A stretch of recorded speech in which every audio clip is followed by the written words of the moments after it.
Japanese knotweed, like the name suggests, is a plant that is native to Japan and Eastern Asia. It was brought to the US in the 19th century for use as a decorative plant. It is an extremely invasive plant and is present on every continent except for Antarctica. So it's no surprise it has become a widespread issue throughout the US and in Oneonta. Nationally, there are tons of knotweed sites that are being tracked for population information and to control the spread of new growth. Here is a look at the knotweed in Oneonta. This image is showing the 2010 knotweed population. Every mark is a confirmed plant or site of plants. But looking at current records, it jumps from 9 sites to 32. That's enough looking at maps though. I want to see if I can actually find knotweed in Oneonta for real.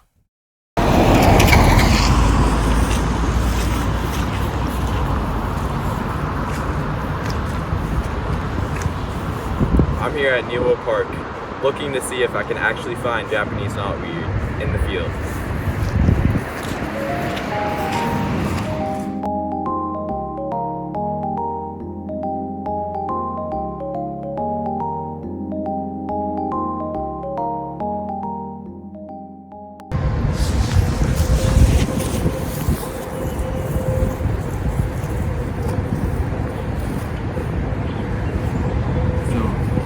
I have a cluster of Japanese knotweed that I've actually found in the field, which is really cool to see.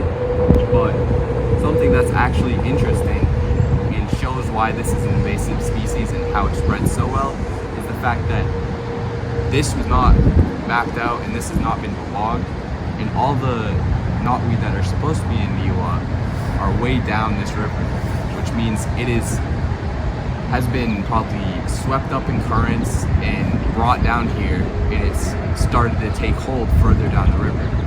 And that just shows how it can spread quickly and it can just take over riverbeds and wetlands easily.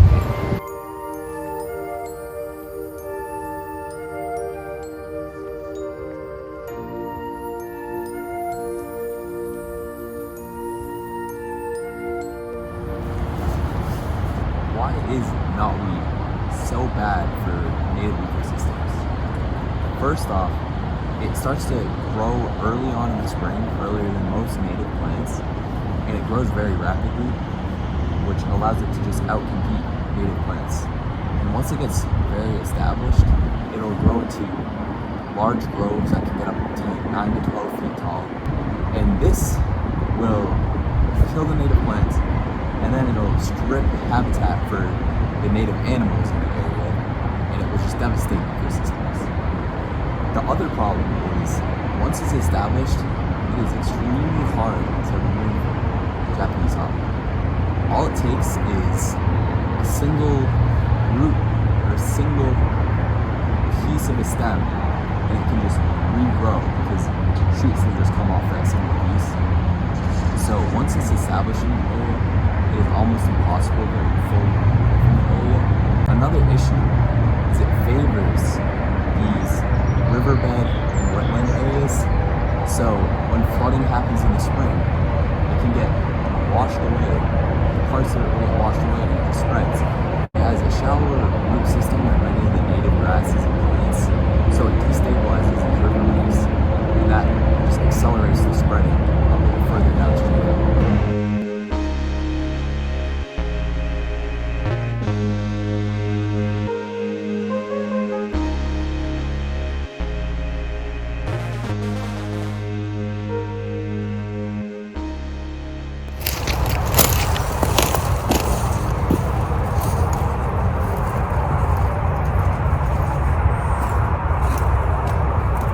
Here is a huge grove of Japanese knotweed that is just overwhelming all the other plants, really. And it shows that it can just take over this entire riverside. So, what can be done about this? Here, they've definitely been cutting back, but as you can see, the knotweed just comes back up. So there's a couple other approaches that can be done, such as chemical use like herbicides, but that is pretty controlled and it requires a certain window of timing to really be effective, and that can be just a lot of work. So it makes sense that we see here just they're cutting it all down and hoping for the best, even though it doesn't really work. They're at least trying to do some type of control here in Oneonta, which is nice to see. Another way is manually just removing the roots, but that isn't really feasible for a lot of cases. Like places like this is just not going to happen. It's just too much.